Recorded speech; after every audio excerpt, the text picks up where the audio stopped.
Okay, hi there. In this tutorial I'm going to be covering PHP sessions. Now sessions are quite similar to cookies, however sessions only have a temporary time expiration, if you like. They will be destroyed as soon as the browser is closed or the connection to the page is lost, if that makes sense. So they're not like cookies, you can't set an expiration time in particular, and they're not stored in the same way.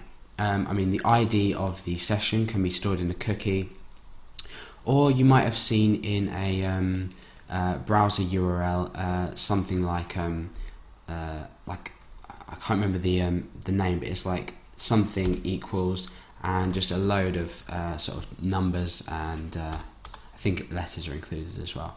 But anyway, basically our sessions are similar to cookies, however they're not stored for a long period of time, only until the user closes their browser. Okay, so sessions are a bit different. What we need to do is, first of all, we need to declare, call this function called session start. Now this needs to be at the top of every page that you use sessions in. So if you don't have this and you're trying to either echo out a session value or you're trying to set a session, it won't work. You need this session start code in there. In a minute I'm going to show you the error that comes up when you don't use this, so you'll know for the future. Now to create a session, it's very easy. We use $_session, and then in square brackets we give the name of the session. This is just going to be name, and we just equal this value to something. It can be string data, it can be numerical data, whatever you like. Okay, so we've got our session set here. Let's presume that I'm just going to run this for the first time. Let's refresh. Okay, nothing's happened. Now if I again, like I did in my cookies tutorial, if you haven't already seen that, check it out. But I'm going to comment out this code, and then what I'm going to do is echo out the value of the session that I've just set. So that's name. Now bear in mind this is not going to be run, so this could be on a completely different page for all you know, but basically I'm just starting my session and I'm getting a session called name that's already been stored by our server. So let's refresh, and we can see that that's equal to Alex. So you could add this and this code on any page, so you can add your session start and echo session name on any page, as long as this has been started on any page in the current session of the browser.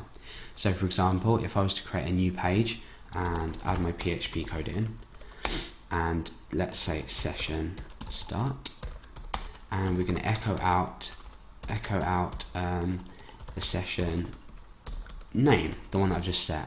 And I'm going to save this out in my sessions folder as new page or new.php. So when we come back to our page here and we click on here and type new.php, we get exactly the same value. Even though we're not working from the page that we created our session, we're still able to access it. However, if I was to close my browser and reopen it, this session probably would still not exist. Okay then, right, let me just show you what happens if you don't put your session start in. You get an error similar to this. Oh, and let's go back, new.php. Yeah, in fact, what's happening here is we're not actually getting any output. The reason being, we haven't started our session.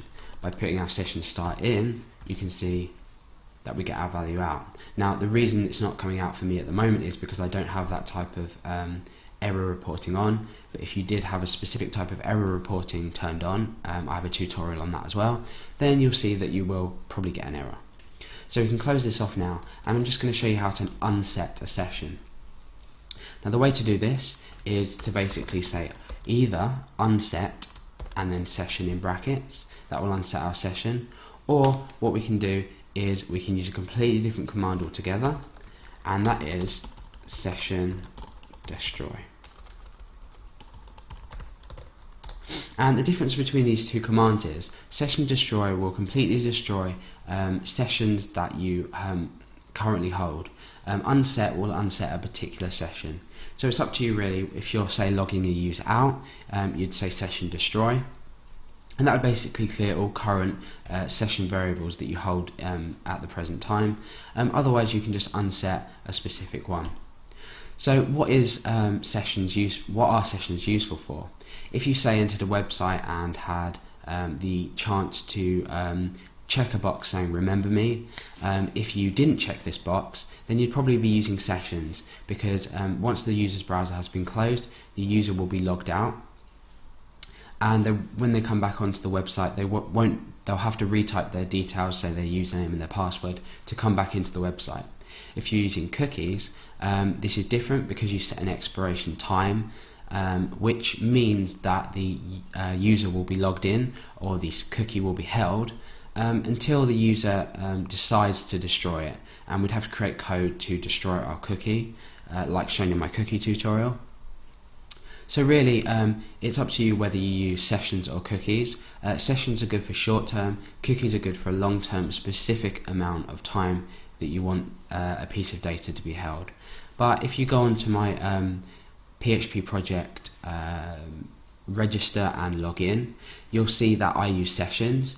This is just because I'm used to using sessions when I'm creating tutorials. However, you can take any form of this. It could be a cookie, it could be a session. It's really up to you whether you want to keep the user logged in for a long period of time or not. So if you've got any questions on this at all, sorry for rambling on, but just feel free to contact me if you have any questions. Make sure you subscribe, and I'll see you around. Thanks for watching.